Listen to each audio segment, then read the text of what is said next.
Hello, everyone. My name is Dwaynica Greaves, and I'm a third-year PhD candidate at the Institute of Cognitive Neuroscience. And this is my poster about using functional near-infrared spectroscopy to measure an actor's sense of self during a monologue performance.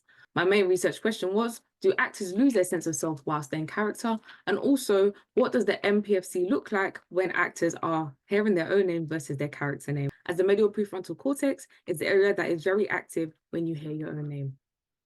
So the way that I designed my study was that actors performed a monologue to camera.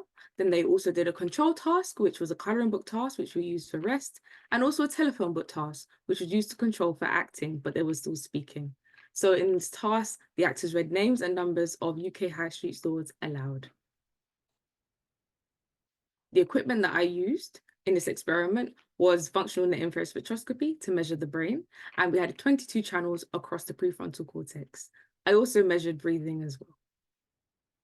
So I did a preliminary analysis. Right now, I should have the up-to-date results with my second analysis that I wanted to do my next steps mentioned at the bottom of the poster. So if you do want to know the up-to-date findings, then please ask me in person or online.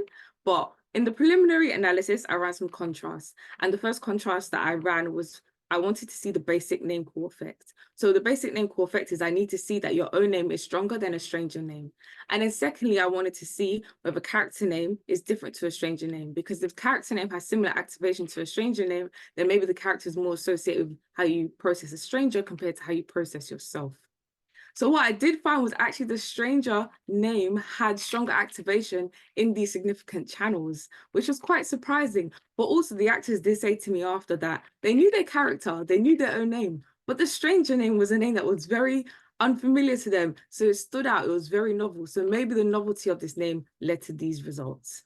However, as I said, in my next steps, I wanted to restructure my general linear model, and I do have up-to-date findings which you can ask me about in person or online. And also I wanted to replicate this study on non-actors because I'm interested in whether you need to be an actor to embody a character and have this effect on your sense of self, or whether you can just be a fan of a particular character. And I have completed half of the data collection for this study, and I've got the other half to do for the rest of the month. So thank you so much for listening.